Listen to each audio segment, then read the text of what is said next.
Les parties génitales d'une femme, c'est la bouche d'un serpent quand c'est pratiqué hors mariage.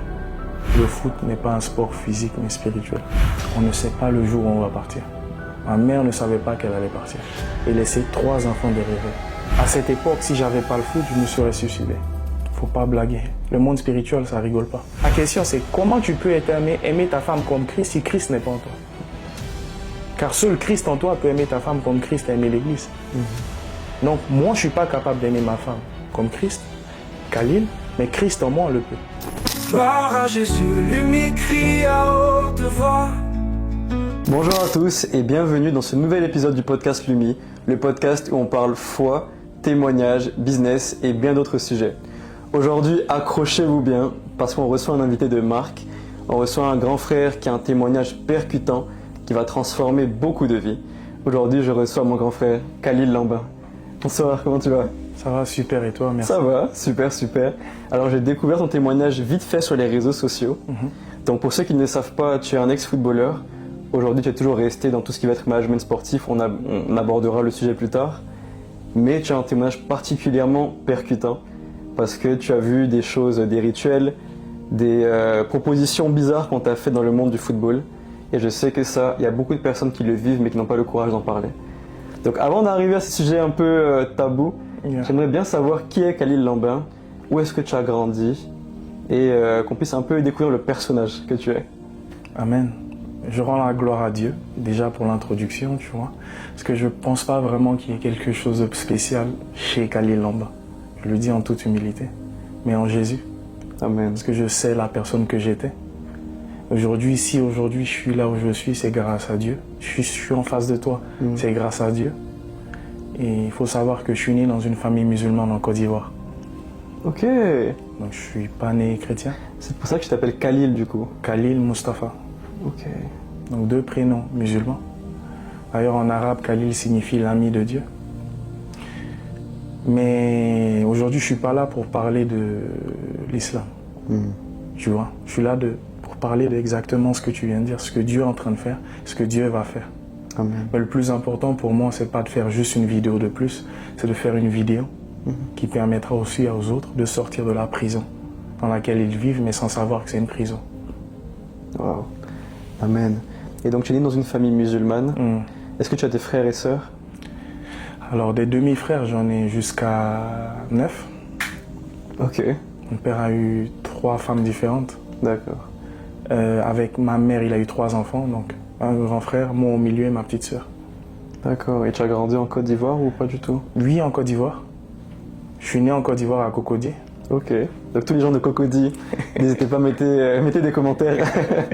Je suis né à Cocody. À un bas âge, à l'âge de 6 ans, on est parti au Sénégal. Ok. C'était dans des circonstances un peu compliquées. On a passé par la frontière en moto, c'était compliqué. Je crois qu'il y avait des débuts de guerre, si je me rappelle bien, un truc de ce genre. C'était en quelle année ça? Je me rappelle plus exactement, mais c'était pas facile. Et on est arrivé au Sénégal, on était avec ma mère. Et donc elle était mère célibataire, toute seule. Les souvenirs que j'ai, c'est vraiment des souvenirs où on n'a pas eu une enfance normale.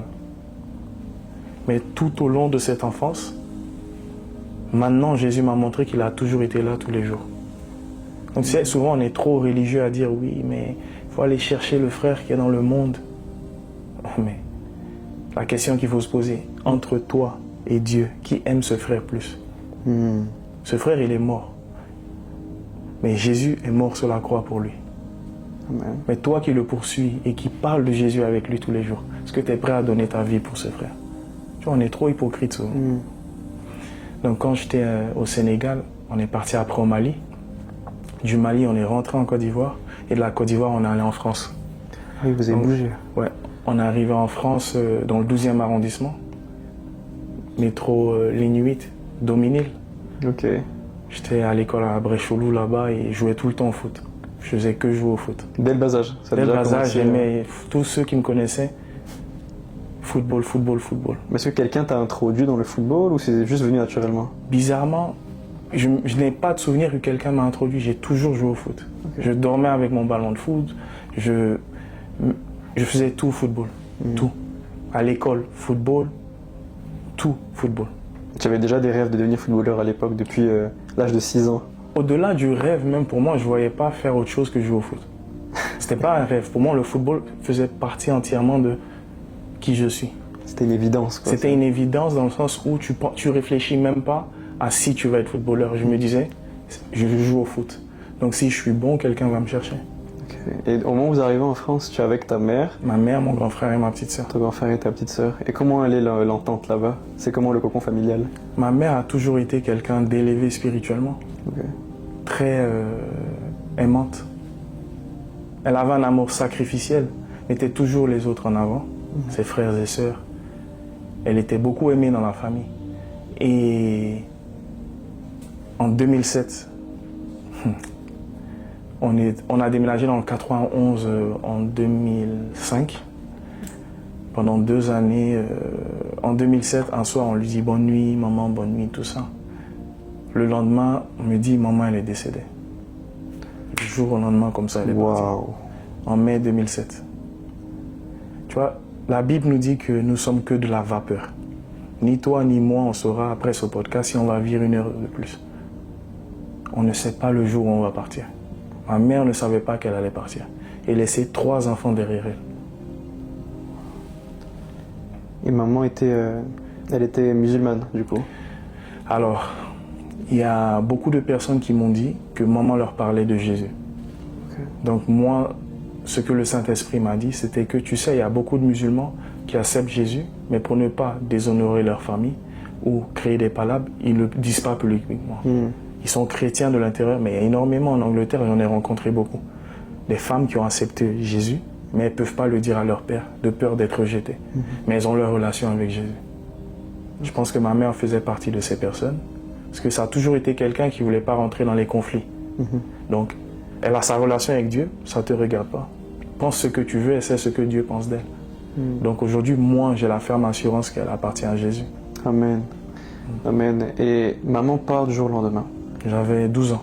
Tu avais 12 ans. Ma petite sœur avait 9 ans, mon grand frère 16 ans. Qui te l'annonce? Eh ben, on la voit, son corps, il est devant mes yeux. Waouh. Et maman, réveille-toi, elle est plus vivante. Elle est partie. Est-ce que c'est une image qui t'a choqué, qui t'a Ça traumatisé? m'a anesthésié. Ok. Je suis devenu... C'est ce que je dis souvent. À cette époque, si j'avais pas le foot, je me serais suicidé. Dès 12 ans, là. Ah oui. Imagine-toi, on a galéré au Sénégal avec ma mère, au Mali. On est revenu en Côte d'Ivoire. On a échappé la guerre là et on est parti en France. Je dormais avec ma mère. On était dans une seule chambre à Paris. On n'avait pas 2 chambres, on était tous dans la même chambre. On faisait tout avec ma mère. Du jour au lendemain, boum, gone. Si c'est pas indiscret, qu'est-ce qu'elle a eu, maman, du jour au lendemain, comme ça? C'est très profond. La médecine dit une chose, le monde spirituel dit autre chose. Qu'est-ce que le monde spirituel dit? Ah, mon frère. Tu sais, on demande la sagesse. Il y a des paroles que tu peux dire, ça apporte la mort ou la vie. Et quand tu ne vis pas un certain mode de vie, tu peux avoir une mort prématurée. Et c'est ce qui s'est passé. C'est quelqu'un qui marchait avec Dieu dans son cœur, mais il y a eu des portes qui étaient encore ouvertes dans sa vie. Et le diable, il vient pour égorger, pour voler. Et il n'a pas de pitié, il ne va pas dire « Ah, elle a 3 enfants, je vais l'épargner ». Il vient, il chicote et il part. Il ne faut pas blaguer. Le monde spirituel, ça rigole pas. Donc là, tu as découvert assez tôt, en fait. Dès 12 ans. À 12 ans, j'ai pris conscience que si elle est capable de partir comme ça, mais je ne peux pas compter sur un être humain, quoi. Ouais. Donc, j'ai même pas cherché Dieu, je me suis réfugié dans le football. Et est-ce qu'à 12 ans, tu avais déjà une notion du spirituel? Pas vraiment, Ok. mais ça a démarré 2 semaines après son décès. C'est le déclencheur, un peu. Ce déclencheur, c'est qu'on est venu en Côte d'Ivoire pour son enterrement. Donc, c'est un délire, hein. Voir le corps de ta mère dans un cercueil, monter dans un avion, toi aussi tu montes dans l'avion, vous allez en Côte d'Ivoire pour l'enterrement. C'est un délire, je te dis. C'est chaud. Et tu arrives en Côte d'Ivoire, tu vois, les gens ça pleure, mais les gens qui pleurent, tu sais que c'est eux-mêmes qui l'ont fait. C'est plus tard que le Saint-Esprit me montre, tu vois. Hmm. Et on arrive, on va à l'enterrement. Et tu sais, aux enterrements, là, il y a souvent différentes personnes qui sont là. L'une des personnes dont je parle, ben, elle est dans cette pièce. C'est pour ça que je pense que Dieu voulait que cette personne soit là ce soir. Donc de l'enterrement, beaucoup de choses se déclenchent. Dieu comprend que si moi, Khalil, je rentre à Paris, je vais mal finir. Parce que la plupart de mes amis finissent drug dealers, tu vois. Wow. À Paris, c'était des mauvaises fréquentations. Tu vois, les mecs de cité qui jouent au foot et tout. C'est ça. Et surtout dans le 91, c'est ça. Je jouais pour le CS Bretigny. Coucou au mec du CS Bretigny, un de mes frères avec qui j'ai joué, Freddy Drogba. Ok. CS Bretigny. C'est un ami depuis l'enfance, on a joué ensemble là-bas. Donc, en Côte d'Ivoire, après le funérail, au lieu de rentrer, Dieu me dit non, toi tu vas aller à l'Académie Jean-Marc Guillou en Thaïlande. Mais ça se passe par les connexions d'un de mes oncles. Je vais taire son nom parce que je veux pas qu'il pense. Je pense pas qu'il veut que je dise son nom. Mais comme je dis, il est dans la pièce ce soir. Et il connaissait très bien feu Coach Lambert. Coach Lambert qui est plus ce monde. Et ils ont parlé, il a vu mon potentiel, il a vu que j'avais des qualités. Donc je suis allé en Thaïlande. D'abord à l'Académie du Mali, et du Mali, je suis allé en Thaïlande. À l'Académie Jean-Marc Guillou, donc vous connaissez Jean-Marc Guillou, qui a formé Yaya Touré, Kolo Touré, tout ça. Donc j'entre en Thaïlande, ce qui me permet de parler thaïlandais et d'évangéliser en thaïlandais aujourd'hui. Mais non, jusqu'aujourd'hui? Jusqu'aujourd'hui. Tu parles toujours thaïlandais? Oui, je parle 5 langues. Waouh, quelles sont les langues que tu parles? Grec, thaïlandais, hébreu, français, anglais. Et couramment ou? Waouh. Donc du coup, j'arrive en Thaïlande, à l'académie, je fais 4 ans et demi, 5 ans. C'était les plus belles années de mon enfance parce que je faisais que du foot. Mais Dieu savait que si je ne faisais pas que du foot, j'allais mourir. Et un jour, j'étais en Thaïlande, c'était dur parce que l'Académie Jean-Marc Guillou, pour que ça, ceux qui savent, c'est les degrés, les jongles, la technique, jouer pieds nus, c'était difficile. La journée, je suis avec les coéquipiers, je joue au foot. La nuit, je pleure parce que ma mère me manque. Je ne peux pas appeler à Paris pour dire je veux rentrer parce que des personnes ont mis leur dos au mur pour que moi je puisse être en Thaïlande pour arrêter l'école. Donc je dois continuer. Mais j'en ai marre parce que ma mère me manque. Et donc j'attends, je suis là. Donc un jour j'avais décidé de me tuer. En Thaïlande là-bas. Et tu avais quel âge à ce moment-là? J'avais 15 ans. Ok, 3 ans plus tard. 3 ans plus tard. Et qu'est-ce qui a fait que du jour au lendemain comme ça Parce que tu sais, le foot c'est super difficile. Les entraînements c'est dur. Tu dois être constant.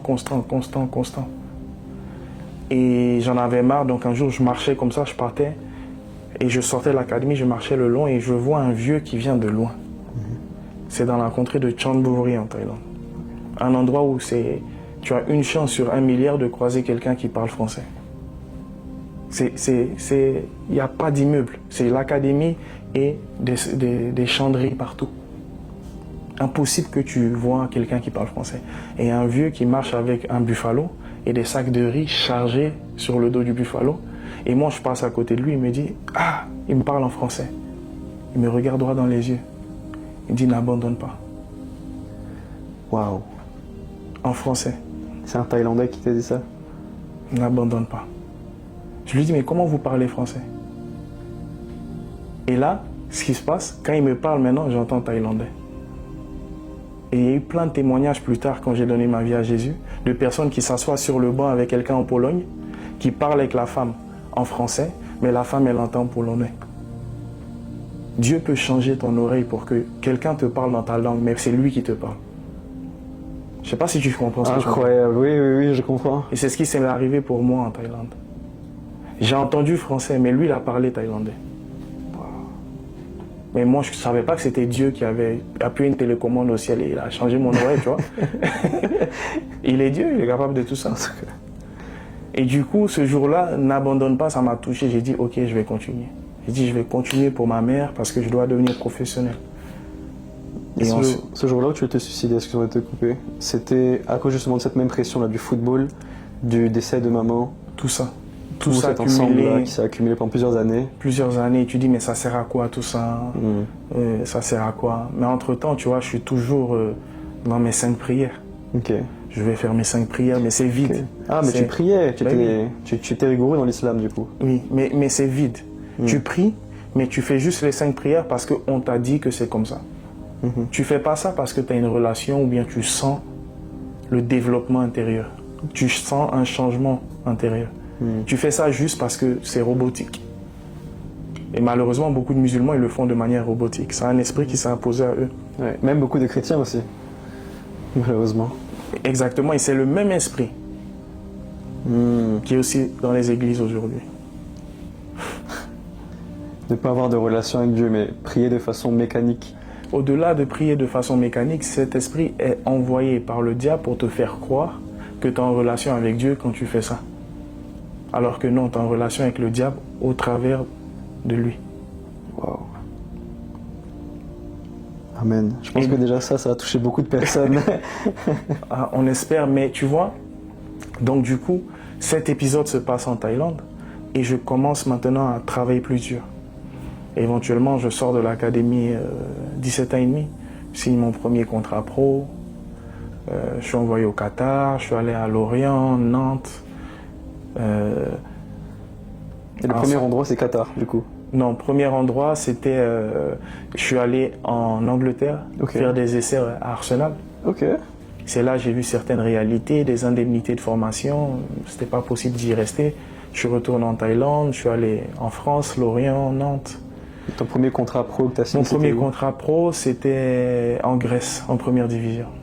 Et tout commence de là-bas. Je pète tout.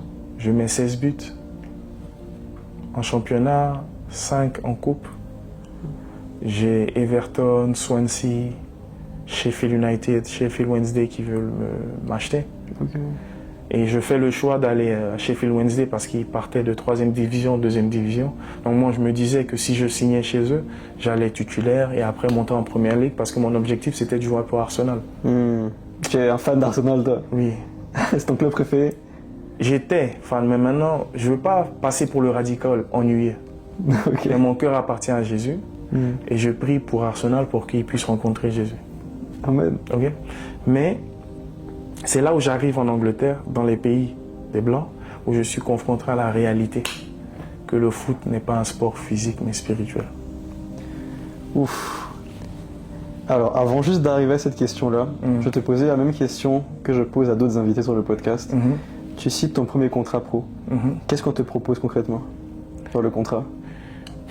C'est un contrat évolutif. Ok. Et j'avais des primes de but. Par prime de but, j'étais à 1500 par but. 1500 € du coup, Oui. pour ceux qui ne savent pas. Voilà, par but. Salaire de base, j'étais à 12 net. Okay. Donc c'est dire que plus de buts je mets, plus je me rapproche des 20 nets. J'avais à l'époque 19 ans, 18-19 ans. C'était bien pour moi, je sortais de nulle part. Quelqu'un qui vivait dans une chambre salon avec sa mère à Paris, qui était en Thaïlande, j'étais bien. Et surtout à l'époque, tu pouvais faire beaucoup avec ça, tu vois. Ah oui. Et le vrai contrat que je vois devant mes yeux, c'est le contrat en Angleterre. Quand j'ai vu les chiffres, j'ai dit, ah ouais, ok. Là, c'est plus de la rigolade. Et c'est quoi qu'on te propose du coup en Angleterre? Là, ça va à plus de 600 000 l'année, quoi. Ok. Et du coup, tu l'acceptes?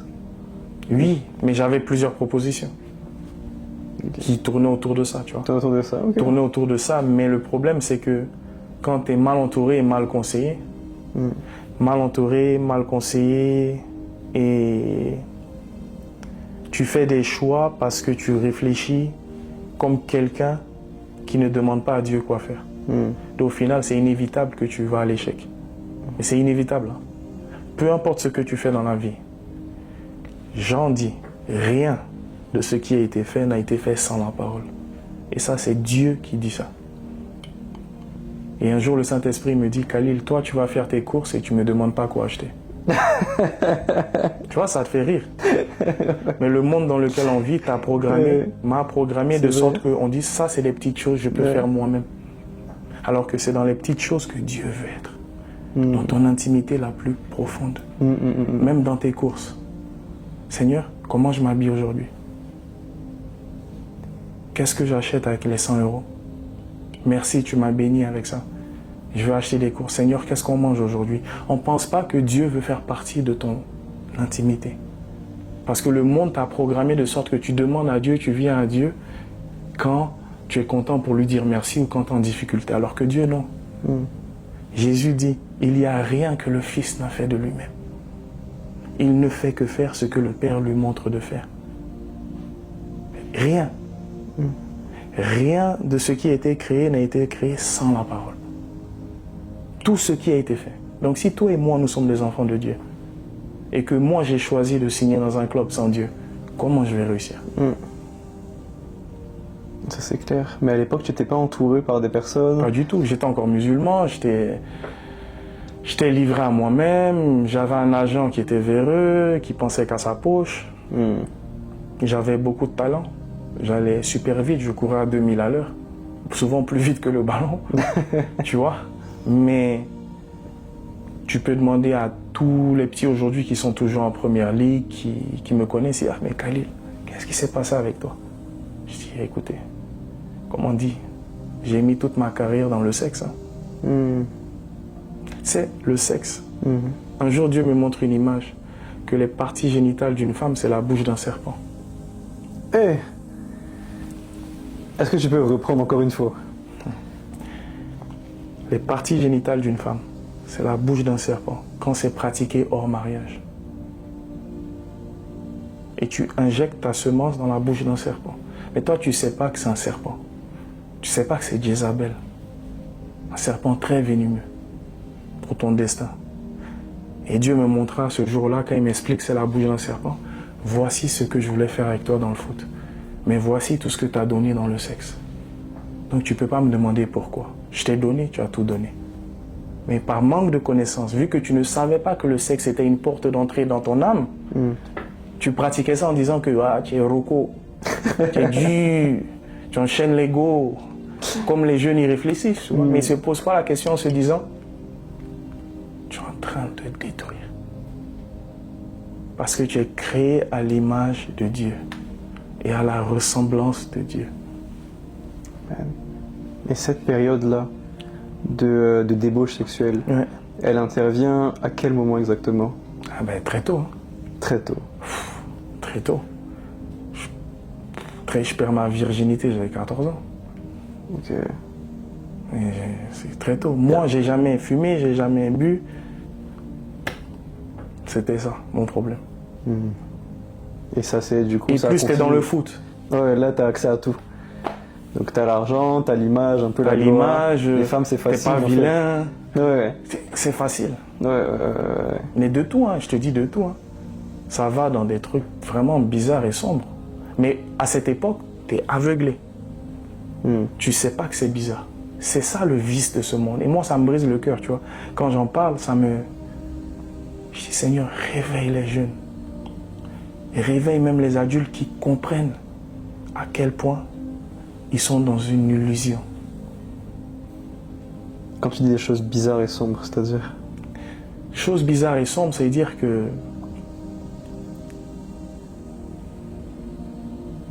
tu couches avec une fille. Quand tu couches avec elle, tu te dis que tu as eu juste une relation intime. N'est-ce pas? Mais il y a eu un échange qui s'est passé. Cet échange, elle a pris une partie de toi et toi une partie d'elle. Je te pose une même question. Pourquoi les familles royales, ils choisissent méticuleusement avec qui leurs enfants s'accouplent? Je pense que c'est le hasard. Ils ont compris ce que je te dis là. Tu ne mélanges pas le sang royal avec du n'importe quoi. Mais pourquoi nous qui sommes l'image de Dieu, on mélange le sang qu'on a avec du n'importe quoi? Amen. Tu comprends ce que je dis? Oui. Si tu es créé à l'image de Dieu et quand tu regardes le miroir qui est la Bible et que tu sais que tu es créé à l'image de Dieu, tu ne peux pas te mélanger avec n'importe quoi. Les ténèbres et la lumière ne sont pas compatibles.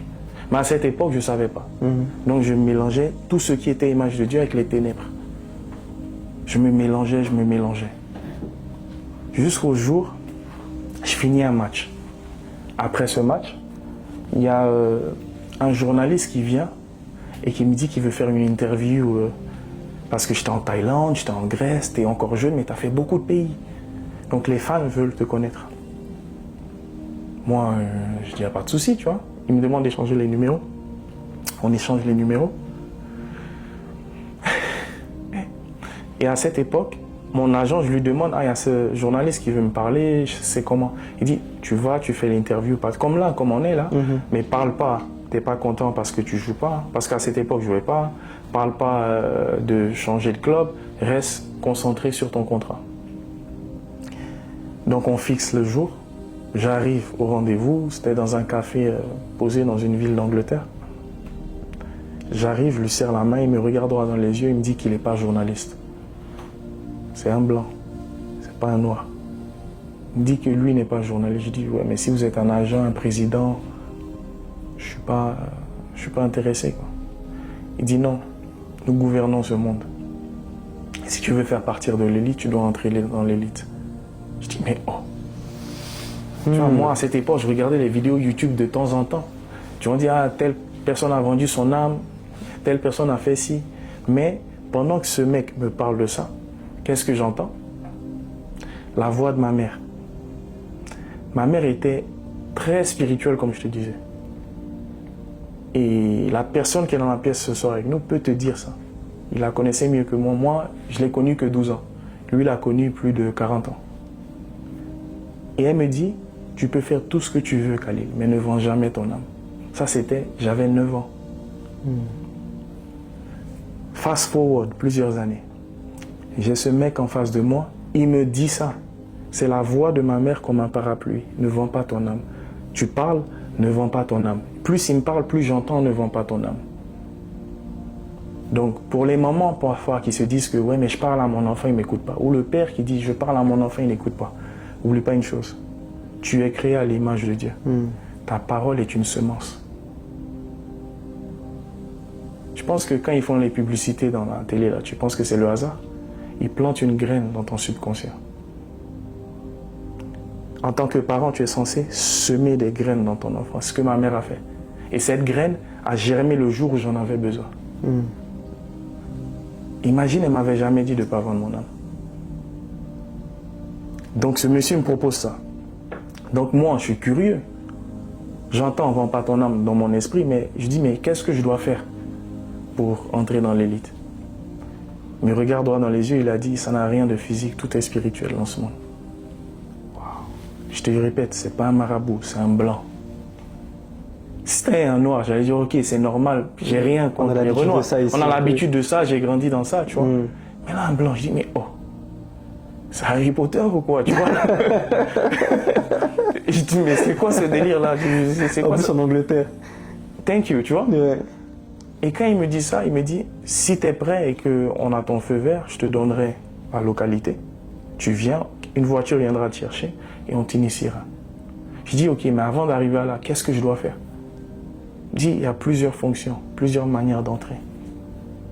Tu peux te donner toi-même, mais ta durée de vie sera limitée. Tu vas avoir une carrière longue, 10 ans, 15 ans, mais tu vas mourir à 45 ans. Ne croyez pas que les artistes vous voyez mourir bêtement là. Ils savaient qu'ils allaient mourir. Ils ont eu une gloire éphémère, ils ont choisi la gloire éphémère. J'ai eu le choix de choisir la gloire éphémère, mais Dieu m'a sauvé. Ouais. Et quand je parle, il y a beaucoup qui se reconnaissent dans ce que je dis. Si tu crois pas, c'est pas mon problème. Moi, je parle la vérité et la vérité n'a pas besoin d'être crue pour être la vérité. Tu vois? Et quand il me dit ça, je lui dis, ok, mais c'est quoi ça? Comment je vais mourir? Il dit, j'aurai une limite de vie. Ou tu peux donner ta sœur, un proche. Je dis, mais comment? Ah, ils peuvent avoir un cancer, un accident de voiture, quelque chose se passe, mais tu auras offert du sang. Je commence à flipper là quand il me parle de tout ça. Wow, tu m'étonnes. Il dit alors, il y aura des manières progressives où tu auras couché avec des animaux, des actes homosexuels pour pouvoir monter en puissance. Et il parle un peu plus de détails, mais moi je commence à flipper de plus en plus quand il me dit ça. Je sentais que c'était... j'ai vu ça dans les films, mais pas devant mes yeux, tu vois. Et tu sentais une atmosphère un peu qui dégageait quand il parlait? L'atmosphère, plus il parlait, vraiment, je crois, que la personne qui était en face de moi, parce que plus tard j'ai cherché sur internet, son nom n'existe pas. Il n'a pas de cabinet. Je pense que c'était un ange d'ici ou c'était lui-même Lucifer, parce que Lucifer sait ce que Dieu veut faire dans ma vie. Et il aime intercepter ce que Dieu a pour que ça fasse mal à Dieu. Wow. Toi qui te Et ses yeux étaient captivants. Et quand je te dis, je ne regarde pas les hommes et pour dire un homme est beau, il est moche. Mais cet homme-là, il avait des yeux captivants. Tu peux jamais... Et inoffensif, mais gentil. Ok. Mais ultra dangereux. Vraiment, une apparence gentille. Apparence gentil, tu ne vas jamais penser que lui, il est mauvais. Il était âgé ou... Il était, je dirais, entre 40 et 45. Ok. Ça va, c'est un jeune. Jeune, mais pas jeune, quoi. Oui, jeune, mais pas très jeune non plus. Ouais. Mais c'est pas un homme de 80 ans, un sorcier Exactement. de Londres Et de tu vois, 80 mais c'est ans. quelqu'un d'attirant. Ouais. Il va t'attirer. Il va te charmer. Charismatique, un peu, il te parle et tu es captivé, quoi. Toutes les caractéristiques que la Bible nous dit qu'il se déguise en ange de lumière. Et bien évidemment, je refuse. Parce que ma mère m'a dit, vends pas ton âme. Je lui dis, je suis pas intéressé. Que ce que vous me proposez, je préfère jouer ma petite carrière comme il faut. Et finir ma vie bien que de faire ça. Et là, il me dit, dans ce monde, if you want to be something, you have to give something. Tu veux devenir quelqu'un, tu dois payer le prix. Et ce qu'il dit là, c'est réel. Dieu a voulu te sauver. Dieu a payé le prix. Dieu a voulu me sauver. Il a tant aimé le monde qu'il a donné son Fils unique, afin que quiconque croit en lui. Quand on dit qu'il a donné, là, vous voyez que c'était sacrifice de poulet. C'était le sacrifice du Fils de Dieu. Le sang des sangs, l'ultime sacrifice humain. L'humain par excellence, celui qui n'a jamais commis de péché, offert pour toi et pour moi. Alors, si je veux, je n'ai qu'à prendre, si la personne est devenue satanique et il prend 7 milliards d'êtres humains et il met dans la balance le sang humain, ça ne vaut pas le sang de Jésus. Alléluia. Je ne sais pas si tu comprends. Amen. Tu prends tous les humains, tous les animaux, tout le sang que tu peux offrir à Baal, à Lucifer, et tu prends le sang que Yahweh a donné son Fils dans la balance. Il n'y a pas match. Est-ce que tu as un conseil à donner à un jeune qui aspire à devenir footballeur et qui passe par des périodes de réflexion? On lui propose certaines choses, mais il entend la voix de Jésus. Est-ce que tu as un conseil à lui donner là tout de suite? On dirait que tu es un peu prophète. Hein? Parce que ce que tu dis là, cette question, quelqu'un m'a posé ça ce matin. Cette question m'a été posée ce matin. Alors le conseil que j'ai donné ce matin, je le répète. Avant de penser à devenir footballeur, va devant Dieu. Dis, Père, tu m'as créé. Je ne me suis pas créé. Je suis dans ce monde que tu as créé. Que veux-tu que je fasse? Que veux-tu que je devienne? Et je lui ai posé la question. Tu as accepté Jésus? Il dit oui. Tu es esclave de Dieu? Oui. Depuis quand un esclave dit ce qu'il veut à son maître? On est allé dans le dictionnaire, je lui ai fait lire la définition d'un esclave. Et on a beaucoup d'églises aujourd'hui remplies de personnes qui ne sont plus des esclaves pour Dieu. Ils disent à Dieu ce qu'ils veulent. C'est très deep ça. Tu comprends? Oui. Donc, tu veux jouer au foot. Mais est-ce que c'est toi qui veux ou est-ce que c'est Dieu qui tu... Parce que le foot, avec toutes les infrastructures, ce qu'on a pu faire en Angleterre avec l'évangélisation, j'ai baptisé beaucoup de footballeurs, on va en venir plus tard. C'est le même principe. Je leur dis, tu veux rester dans le foot, il faut que d'abord tu appartiennes à Dieu, que Dieu te donne ton mandat. Va être un disciple dans le monde du foot. Parce que si tu vas dans le foot sans Jésus, you are dead. Il y aura forcément un sacrifice, donc vaut mieux accepter le sacrifice de Jésus.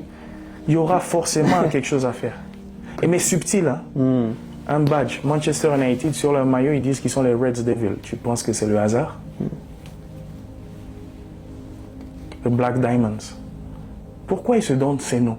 The Bohemian Clubs. Pourquoi ils se donnent ces noms? Parce qu'ils veulent juste se donner ces noms? Non, parce que c'est subliminal. Et je te disais, en dehors des caméras, ce qui me tue, c'est que le chrétien ne croit pas ça.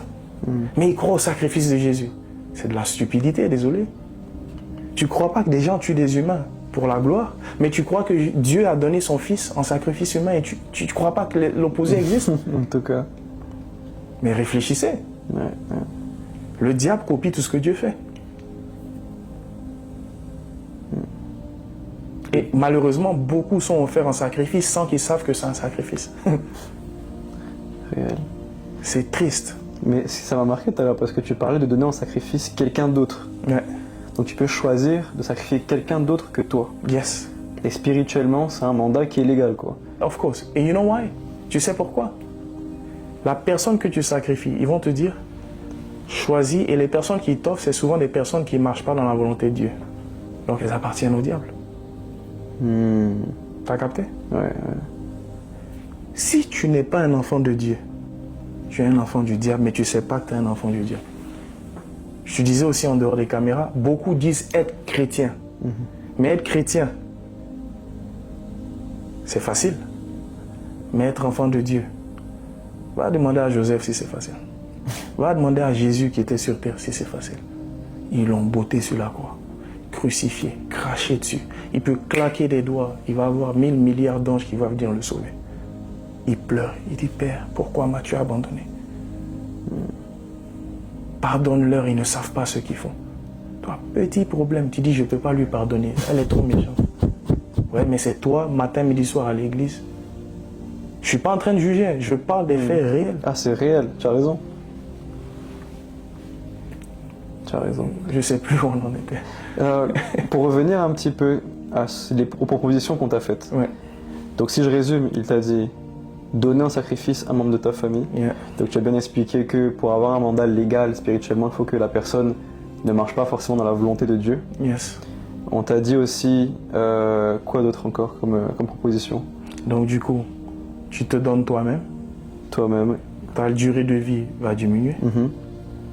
Tu ensuite vas et fais des actes sexuels à coucher avec Des animaux. Homosexuels, ta maman si elle est encore en vie. Ta maman. Parce qu'ils te disent que la porte qui t'a permis d'entrer dans ce monde, c'est une porte que tu dois profaner. Parce que si tu la profanes, ben, tu ne peux plus aller au ciel. Waouh. C'est-à-dire c'est une porte que tu rentres, mais il n'y a plus d'exit. Est-ce que vous savez ce que c'est le sexe? Les gens ne savent pas ce que c'est. Mais en parlant du sexe justement, il y a beaucoup de jeunes athlètes, parce que je jouais au football aussi moi avant, et je croisais beaucoup de jeunes footballeurs qui ont ce problème-là justement récurrent. C'est toujours le même problème. Yes. Parce qu'en général, les athlètes ont quand même une hygiène de vie qui est correcte. Yes. Donc alcool, drogue, cigarettes, etc. Ils mettent de côté. Mais les femmes, c'est la kryptonite un peu, c'est ce qui tue un peu tout le monde. Exactement. Aujourd'hui, je sais qu'il y en a plein qui vont regarder la vidéo dans différents sports, que ce soit le basket, football et autres, qui ont ce problème-là. S'ils arrêtent le sexe, est-ce que tu penses que la main de Dieu peut les pousser plus loin dans leur carrière? Je te donne un exemple. Il faut que le self, comment on dit self en français? Le soi. Il faut que le soi meure sur la croix. Parce qu'il était impossible qu'à Lille, mes coéquipiers qui me voient prêcher, ils disent, mais toi, comment c'est possible? Même quand Kalen, qui t'a eu dans ton podcast, il dit, mais toi, c'est pas possible. Tout le monde sur la terre sauf toi. Parce qu'on sait ce qu'on faisait.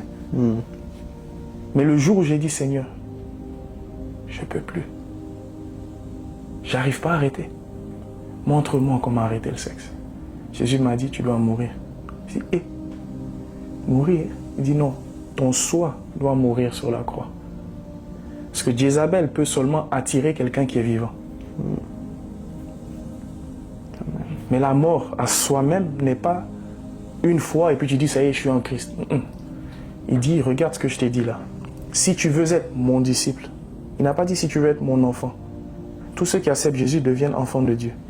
Mais pour être un disciple de Dieu, il dit, if you wanna be my disciple, tu veux être mon disciple, prends ta croix tous les jours. Mais ce n'est pas un trophée Champions League, ta croix tous les jours. Quand la chair... Ah Seigneur, merci. Tu vois, la question que tu poses, quand tu es testé sexuellement, tu ne sais pas que le test vient dans un émetteur. Ton âme, c'est un émetteur. Et l'atmosphère, c'est pour ça que la Bible dit que Satan, c'est le prince de l'air. Il travaille l'atmosphère.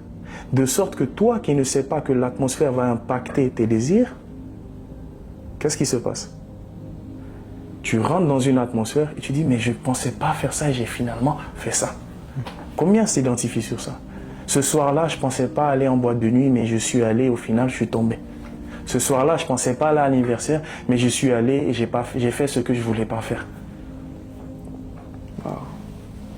La question n'est pas comment arrêter le sexe et comment avoir une vie, c'est décider de laisser Christ vivre en toi. Et quand Christ vit en toi, Christ te montre maintenant, voici comment je t'ai créé, voici ce que c'est une âme. Et voilà comment l'âme fonctionne. Voici comment le prince de ce monde fonctionne. Partout, il a des antennes qui envoient des ondes à ton âme. Et le monde du sport, du foot, c'est une antenne. C'est pour ça que si toi qui es footballeur, tu veux jouer au foot, mais que tu n'as pas la maîtrise du Saint-Esprit qui habite en toi pour contrôler ton âme, tu rentres dans le foot, mais l'atmosphère du foot va te manger. Je ne sais pas si tu comprends ce que je dis. Tout à fait. J'espère que j'essaie pas d'aller trop profond. Non, c'est parfait. J'essaie d'expliquer simplement. C'est parfait. Mais ce que je suis en train de dire, c'est des choses réelles. Il est impossible pour toi ou pour moi d'arrêter de pécher. Dans la chair, c'est impossible. Tu dois traiter durement ta chair tous les jours en crucifiant ta chair tous les jours. Parce que tous les jours, tu auras des épreuves. Pour ça que Paul dit que la vie, c'est un marathon. J'ai un frère qui me contactait il y a un temps de cela. Et il se plaignait parce que ça fait plus de 4 mois, lui et sa femme n'ont pas couché ensemble. Ça allait dans 6 mois, ça allait dans 8 mois. Mais je lui dis, mais mon frère, pourquoi tu te plains? Est-ce que Jésus, il a déjà mouru? Tu n'as pas dit que tu es chrétien? Il me dit, ah, on est mariés. Je dis, mais le problème que tu as, ta femme, c'est une télécommande. Je lui dis, quel genre de prière tu fais? Est-ce que tu as déjà dit, Seigneur, révèle-moi, sonde-moi? Il dit, ah, c'est ma prière préférée. Qu'est-ce que tu sais, c'est la prière la plus dangereuse. Tu demandes à Dieu de te sonder. Donc Dieu appuie sur la télécommande qui est ta femme pour te montrer comment ton cœur pense au sexe.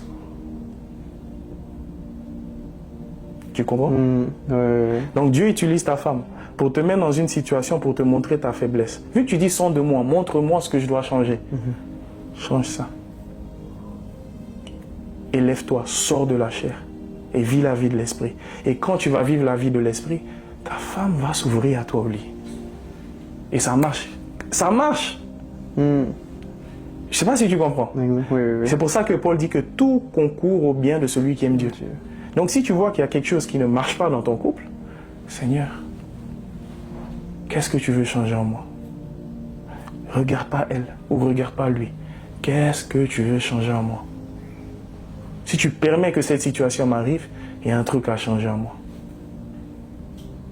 Si mes yeux de la chair perçoivent cette situation comme un mal, qu'est-ce que tu veux changer en moi? Si je galère encore avec l'immoralité sexuelle et que tu fais que tu tombes, c'est pourquoi? Parce que celui qui est le prince de l'air sait que c'est ça ta faiblesse. Donc il va faire de sorte que l'atmosphère qui est travaillée puisse t'influencer et il est invincible dans ce cas-là. Mais là où il est tout perdant, c'est quand tu laisses Alléluia, le Fils du Très-Haut, vivre en toi. Et que tous les matins tu dis Christ, Khalil, meurt, Jésus vit. Amen. Là, mais le sexe va t'attirer comment? Le sexe te voit et fuit. Parce que le sexe vient et dit, le Christ dit, Satan vient vers moi, mais il n'y a rien en moi pour lui. Mais si toi il vient vers toi et le sexe est là, il va te donner le sexe. Est-ce que tu penses que l'atmosphère peut être créée par des personnes? Mais bien sûr. Je pense à quelqu'un qui regarde au podcast et qui est mal entouré. Exactement. Tu touches à un point parfait. Les mauvaises mœurs corrompent les bonnes mœurs. Comment ça corrompt? Comment les mauvaises compagnies vont te corrompre? Toi, tu marches avec Dieu, tu essayes de faire ton mieux. Le diable n'est pas content. Il va faire quoi? Il va envoyer ta meilleure amie qui est dans le monde. Te parler. Mais ce que tu ne sais pas, les paroles qui sortent de sa bouche, Seigneur, miséricorde, ont péri par faute de connaissance. Tout parole qui sort de ta bouche se colle sur le mur. Et ça travaille l'atmosphère. Donc si tous les matins tu te réveilles, tu dis victoire, résurrection, je suis sauvé, tu proclames de la positivité. Tu crées une atmosphère où le démon ne peut pas rentrer chez toi. Mais si tu es négatif, il y a une étude récemment qui a été faite, que l'être humain, c'est des scientifiques, c'est pas biblique, mais c'est des scientifiques qui disent que l'être humain ne pense pas, mais il reçoit les pensées. Toi, tu penses que tu penses, mais tu reçois des pensées. Exemple biblique maintenant. Pierre, tous les disciples sont là. Jésus sort d'un mouvement où on lui dit que lui, il chasse les démons par Bézébul, et les disciples sont là, ils disent, le cœur est mort. Imagine-toi qu'on est autour de Jésus, tu vois. Yeah. Et tout le monde dit que Jésus qu'on suit là, il chasse par les démons. C'est un charlatan. Non, on doute. Jésus se tourne vers nous. Il dit, Cédric, Khalil, qui dites-vous que je suis? Nous tous, on est bobos parce qu'on doute. Pierre, de nulle part, il reçoit. Tu es le Fils de Dieu. Jésus le regarde. Cette parole ne vient pas de nous, car ni la chair, ni le sang peuvent te le révéler, mais c'est mon Père qui est dans les cieux qui t'a donné ça. Je dis, mais attends, pause, Seigneur. C'est pas le même Pierre, 2 versets plus tard, tu dis, Satan a rire de moi. Ça veut dire quoi? Il dit, Khalil, tu es un récepteur de pensée. Si tu ne travailles pas le récepteur, tu vas recevoir des deux, le diable et Dieu. Et tu ne reconnaîtras pas la voix de Dieu ou du diable. Mais comment tu travailles le récepteur? Le récepteur se travaille en te mettant sur la croix et laisser Dieu être le récepteur. Parce que seul Dieu peut comprendre ce que Dieu dit. Je pense en fait, souvent on dit porter sa croix, se mettre sur la croix, mourir à soi, etc. Là concrètement, quelqu'un qui regarde le podcast, il finit de regarder le podcast, première action qu'il doit faire. Tout de suite là, si tu es convaincu là. Et à marcher dans cette voie-là de la sanctification. Si Seigneur. Un jour on m'a demandé comment on fait pour être né de nouveau. Il dit pour être né de nouveau, il faut comprendre que tu es nul, tu es merdique, tu es sale, tu es mauvais. Et je me suis reconnu dans le miroir, Khalil, tu es sale, tu es mauvais, tu es méchant. Tu vaux rien. J'en avais marre de ma vie. J'en pouvais plus. J'ai arrêté d'être hypocrite avec moi-même. Parce que je savais ce que j'étais. Je me regarde dans le miroir, je dis, mais ça vaut rien ça.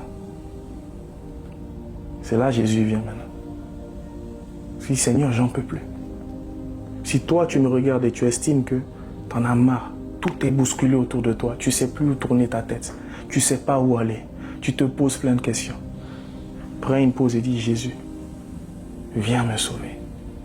Viens me montrer qui je suis. Viens me montrer le chemin. Donc, au fait, tu vois, le Christ dit, celui qui voudra sauver sa vie la perdra, mais celui qui perdra sa vie pour moi la sauvera. Je paraphrase. Mais en gros, ce qu'il essaye d'exprimer ici, c'est que pour que tu puisses sauver ta vie, tu dois accepter de la perdre. Et pour pouvoir accepter de perdre ta vie, c'est de prendre conscience qu'une vie sans Jésus ne vaut rien. Rien. Tu peux avoir 100 milliards d'euros dans ton compte. Tu peux être le président des États-Unis. Tu peux gagner 10 ballons d'or. Si tu n'as pas Jésus, le jour du jugement, le Père va dire qui tu es. On ne te connaît pas ici. Passe là-bas. Là-bas, il n'y a pas d'affaire de statut. Le Père doit voir Christ au travers de toi. Mais pour que Christ doit être vu au travers de toi, il faut que toi, tu prennes conscience que tu as besoin d'un sauveur. C'est quelqu'un qui est misérable, qui est perdu, qui dit, Seigneur, aide-moi. La plupart des gens qui viennent à moi et disent, j'en peux plus, je dis, gloire à Dieu, Jésus arrive dans ta vie. Ah, j'en peux plus, je suis au bout de ma vie, parce que j'ai été sur ce chemin. C'est quand j'en pouvais plus de ma vie qu'il est arrivé dans ma vie. Et il a redonné du goût à ma vie, du sel, de la lumière. Il a dit que la lumière soit. Tu penses qu'il y a une différence entre une personne qui vit une vie chaotique et Genèse? Non. La terre était informe et vide. Toi à qui je parle, ta vie est informe et vide. Amen. Tu comprends? Ouais. C'est pour ça que la Bible dit, lorsque je suis faible, je suis fort. Ta vie peut être informe et vide. Mais laisse la lumière entrer en toi. Et la lumière va t'ouvrir les yeux et te montrer que non, tu n'es pas faible, tu es fort. Non, tu n'es pas moche, tu es beau. Non, tu n'es pas un bon à rien. Non, tu n'es pas juste un berger, mais tu es le futur roi d'Israël, David. Non, tu n'es pas celui, zéro étude. Regarde où Dieu m'a amené. J'étais celui même qu'on dit, que, ah mais lui là, s'il arrête le foot, il va devenir quoi? Aujourd'hui, Dieu me met là où ceux qui ont fait des études veulent être. Moi, je leur ai toujours dit, je n'ai pas de diplôme, mais mon diplôme, c'est le Saint-Esprit. Viens te comparer ton diplôme et puis mon diplôme. Mon diplôme, c'est celui qui a créé les planètes. Le créateur du ciel et de la terre. Celui qui est le créateur de toutes choses. S'il vit en moi et que je le laisse vivre en moi, quelle porte qu'il ouvre qu'un homme peut fermer? Quelle? Amen. Tu as choisi le sacrifice de Jésus au final. Et au final, au lieu de vendre mon âme, plusieurs années se passent et ma carrière fait ça. Ouf. Et quand ma carrière fait ça, moi, je comprends que c'est parce que je n'ai pas offert quelque chose. Donc je regarde tous les autres joueurs, je dis mais je suis encore chrétien et je suis encore musulman. Mais je dis mais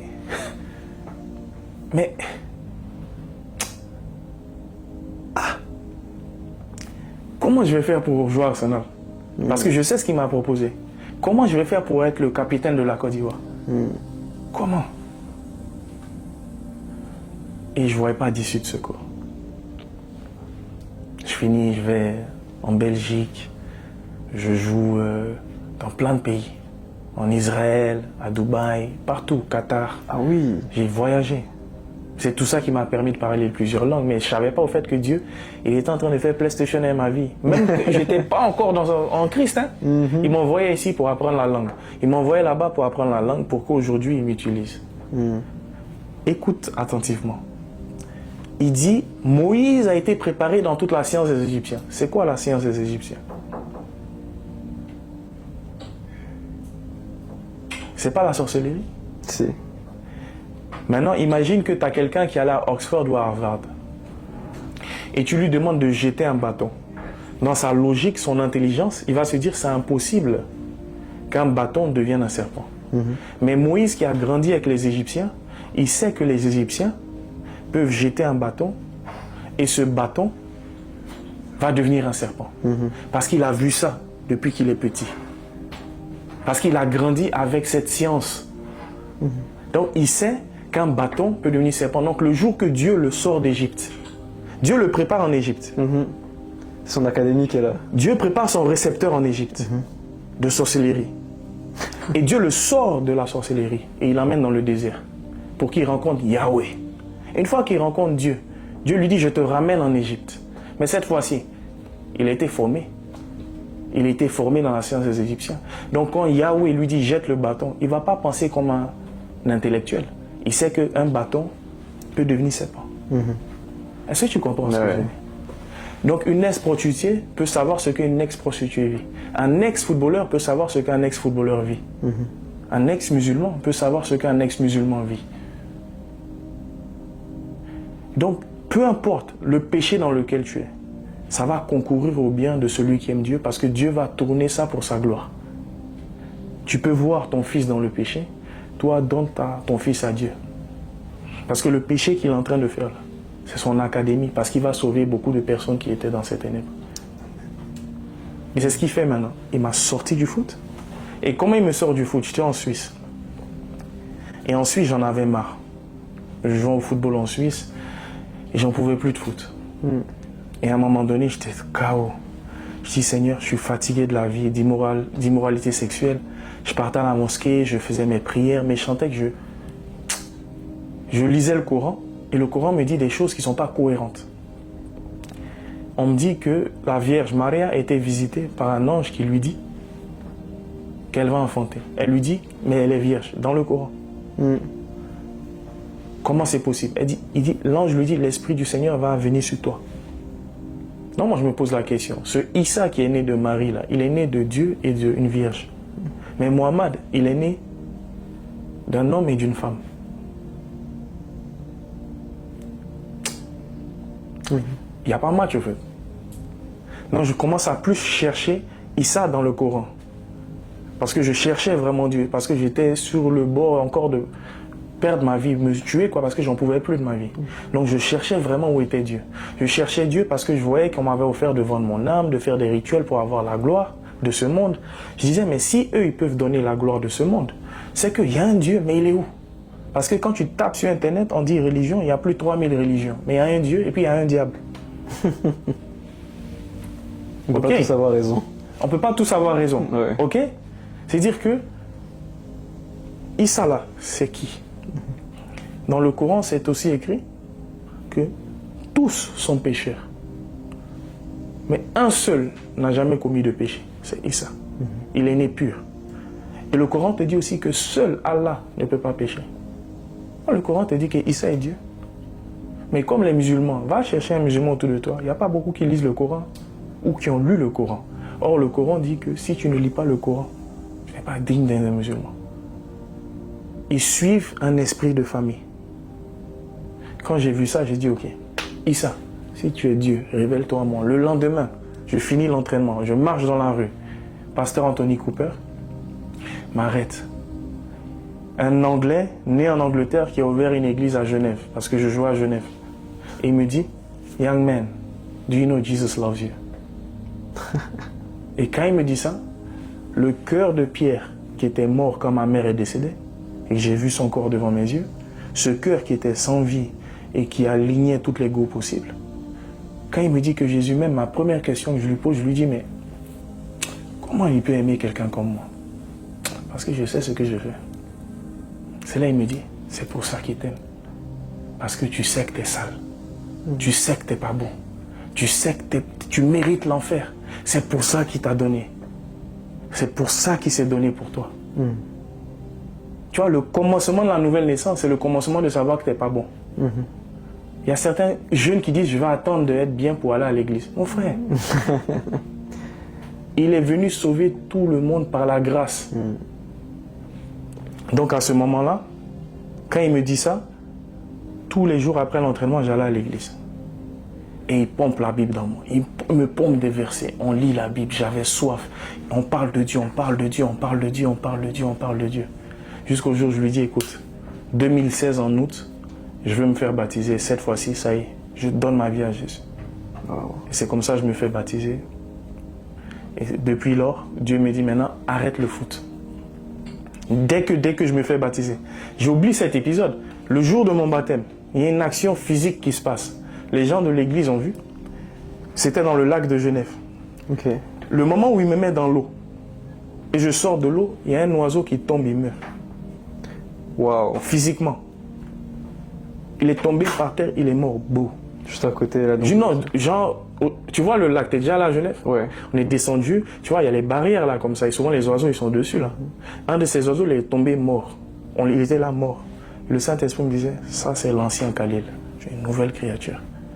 Tout ce que tu as pu faire dans le passé, tout ce que les gens ont vu que tu as fait, ça n'existe plus. Il me donne un verset qui dit, je t'ai pardonné, c'est oublié. Moi Dieu, j'ai effacé tes péchés de ma mémoire, je ne me souviendrai plus de ce que tu as fait. Voici mon alliance avec toi. Et je commence à marcher. Et là, il me dit d'arrêter le foot. Direct. Il dit, tu dois arrêter le foot. Je dis, mais si j'arrête le foot, j'ai joué qu'au foot. Je n'ai pas de diplôme. J'ai tout fait foot. Je fais quoi? Il me dit, le foot, c'est ton Isaac. Et on a tous des Isaac dans nos cœurs. Je t'aime, tu m'aimes. Mais le foot a plus de place dans ton cœur que moi j'ai dans ton cœur. Et je suis un Dieu qui est jaloux. Il me dit, tu vois, tous les humains que tu vois dehors, ils ont tous un Isaac. Mais ils le cachent. Ils ne veulent pas me donner cette place. Et si tu veux avoir une destinée impactante, vivre l'appel que j'ai dans ta vie, tu dois donner le plus gros sacrifice. Donc, effet contraire. L'élite m'a demandé de donner quelque chose pour être dans l'élite. Mais si tu veux être dans l'élite de Dieu, tu dois donner ton Isaac. Abraham, aujourd'hui on parle d'Abraham. Tu penses que s'il n'avait pas donné et accepté de donner Isaac, il sera Abraham? Of course non. Dieu l'a testé pour que Dieu puisse voir au-dedans de son cœur qu'il est prêt à tout donner pour Dieu. Wow. Et Donc- tout démarre de là. Tout démarre de là. Tout démarre de là, la marche et tout ce que tu vois là. Ouais. Donc, on te propose différentes options sataniques. Tu refuses.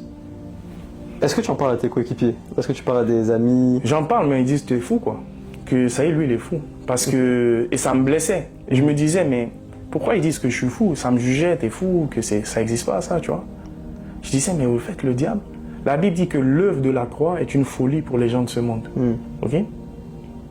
Mais la plus grande ruse du diable, c'est de faire croire qu'il n'existe pas. Et donc tu en parles aux gens, les gens te prennent pour un fou. Est-ce que tu as déjà rencontré un des footballeurs dans ton entourage qui est passé par contre par ces étapes? Oui, oh yes, of course. Ah, Ah oui, Et qui te l'a- internationaux. Il m'a pas avoué Mhm. directement, mais c'est quand j'étais en Christ et qu'il m'a vu devenir prêcher la parole, être un évangéliste pour Dieu. Il est venu vers moi, il m'a approché, on s'est rencontrés. Il m'a dit ce qu'il avait à faire, il voudrait quitter, mais il a du mal à quitter parce qu'il sait que s'il quitte, il va tout perdre, ils vont le revenir lui tomber dessus. Et s'il lui tombe dessus, là, c'est la mort. Hein. Et je lui dis, n'aie pas peur de ce qui peut tuer la chair, mais ce qui peut tuer ton âme. Parce que là, tu n'as nul autre choix que de tout lâcher, tout perdre. Et c'est ce qui s'est passé avec le rich young ruler. Comment on dit ça en français? Le jeune riche qui a approché Jésus, qui faisait tout bien. Il dit, que dois-je faire pour aller au ciel? Jésus lui dit, abandonne tout et suis-moi. On dit quoi? Il est reparti triste. Et Jésus dit quoi juste après? Il dit une punchline. Jésus, c'est un poète. Mais il parlait mal au ciel. Jésus, il dit quoi? On ne donne pas les bêtes aux Il pétitions. regarde les gens. Après que le jeune, il repart.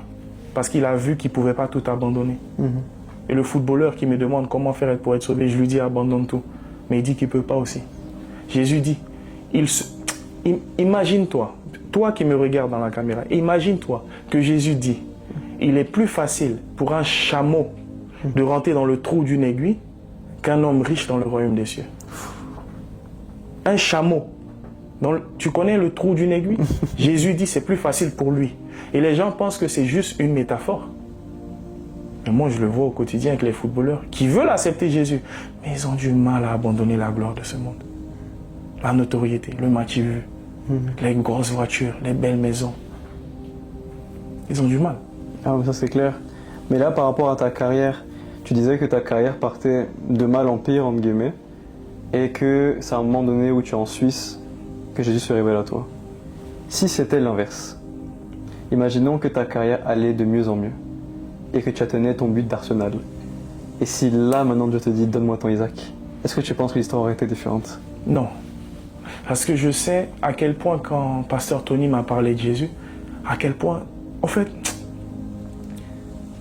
j'ai tellement été rejeté. Imagine-toi les traumatismes de gamin. Tu perds ta mère à 12 ans. Et tu te dis que personne t'aime. Même dans le foot, personne t'aime. Tu sais pas qui t'aime. Même l'ego que tu as, c'est les sacs à main Louis Vuitton, Gucci. Tu sais pas qui t'aime. Et on te dit qu'il y a quelqu'un qui s'appelle Jésus, il t'aime. Et que lui, il a donné sa vie pour toi. Et tu le crois. Mais le problème, c'est que beaucoup de personnes ne l'ont pas accepté dans le cœur et ne l'ont pas accepté en conscience et dans le cœur. Ils l'ont juste dit dans la bouche. Parce que même si j'étais au Real de Madrid et qu'il me dit laisse le foot, j'allais le faire. Ça allait être difficile. Et je ne dis pas, même en Suisse, c'était difficile d'abandonner le foot. J'ai pleuré. J'avais peur. Parce qu'à cette époque, ma femme était enceinte de mon premier fils. Tu t'es déjà marié du coup? Tu avais quel âge? On est 24, 25. 24, 25 ans, ok. C'est-à-dire, j'étais à un moment de ma carrière où je pouvais continuer. Je pourrais continuer. Non, 26 ans, désolé, 26 ans. Ok. 26 ans. Et quand Dieu me demande ça et qu'elle est enceinte, je dis, mais Seigneur, si j'arrête, au bout de 5 ans, on n'a plus d'économie. Il dit, non, mais tu n'as pas besoin d'argent pour vivre, tu as besoin de moi. Adam et Ève, ils étaient où les banques, ils étaient où les unis, ils étaient où les bureaux? J'ai dit que c'était parfait. Je dis, oui, mais Seigneur, c'est les réalités, les factures ici, oui, mais ça, c'est leur réalité. Toi, je t'appelle à vivre dans les lieux célestes avec moi. Jean-Baptiste, je lui disais de vivre de sauterelles et de miel. Toi, tu vas vivre comme les gens que tu lis dans la Bible. Et je vais faire de toi un témoignage vivant. Amen. C'est ce qui se passe, hein. Et à quel moment est-ce que tu rencontres ta femme du coup? On se rencontre à Genève. Ok. On se rencontre à Genève et le jour où je vois Rosa, directement, le Saint-Esprit me dit, voici ta femme. Je dis, non, c'est pas elle. Parce que ma femme est super belle. Je l'aime. Mais à cette époque, les désirs que j'avais dans la chair n'étaient pas ce genre de femme. J'aimais un autre genre. Dieu dit, non, c'est moi qui choisis ta femme. Je te marie avec une aide que j'ai pris de ta côte pour protéger ton cœur et tes organes vitaux. Ta femme est ta côte parce que ta femme, c'est ton système de sécurité. Si tu maries la mauvaise côte, ton cœur est ouvert au diable. Parce qu'elle va se plaindre, ça ne sera pas la bonne femme et c'est une brèche. Donc le diable peut venir dans ton cœur. Mais quand tu maries la bonne femme, quand je la vois, je sais que c'est elle. Je lui dis, mais comment je fais? Parce qu'à cette époque, elle n'est pas chrétienne, elle prend les substances. Ah, c'est ça que j'allais te demander, est-ce qu'elle était chrétienne, mais pas du tout. Du coup. Elle était l'opposé, les ténèbres. Et toi, tu deviens chrétien. Et moi, je deviens chrétien, je marche avec Dieu. Dieu dit, voici ta femme. Wow. Je lui dis, mais non. On m'a dit, ma femme, c'est dans l'église. Mais non. Je lui dis, je vais t'utiliser pour sauver sa vie. Et une fois qu'elle sera sauvée, elle deviendra l'aide dont tu as besoin. Et je peux te dire, si je suis là ce soir et si j'ai pu faire certaines choses dans ma vie, ceux qui sont dans la pièce et qui connaissent ma femme, ils savent comment elle est dure, elle est acier. Je vais me plaindre chez Dieu, ah, elle est comme ci, elle est comme ça, mais c'est la femme qu'il me faut pour devenir l'homme de Dieu que je dois devenir. Amen. Parce que ma femme, c'est mon aide. Mon aide. Et vous vous mariez, vous avez 26 ans. Ouais. Mais au moment où vous vous mariez, elle n'est pas encore chrétienne. Comment qu'est-ce qui se passe? Bon, on a un cheminement, elle s'est fait baptiser. Et avant le mariage? Ouais. Ok. Elle s'est fait baptiser. On a commencé à cheminer ensemble. On s'est mariés en février 2018. Et dans ce cheminement-là, on observe que Dieu est clairement en train de la changer. Mais comme Dieu la change, Dieu me change.